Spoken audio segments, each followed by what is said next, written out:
السلام علیکم ورحمۃ اللہ وبرکاتہ۔ جرمنی سے محمد ساگر پوچھتے ہیں کہ کچھ لوگ یزید کو رضی اللہ تعالی عنہ کہتے ہیں اور رحمت اللہ علیہ کہتے ہیں، لکھتے ہیں، تو کیا یزید کو رضی اللہ تعالی عنہ اور رحمت اللہ علیہ کہنا اور لکھنا یہ ٹھیک ہے؟ تو محمد ساگر صاحب، اس سلسلے میں گزارش یہ ہے کہ یہ غلط ہے۔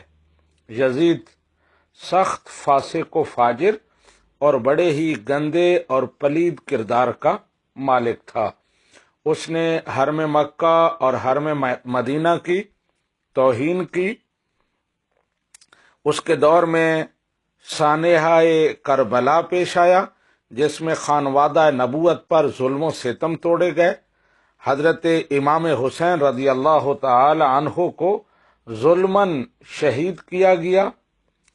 تو اس طرح کے بے شمار فسق و فجور اور بڑے غلط کام ہیں جو تواتر کے ساتھ یزید سے ثابت ہیں۔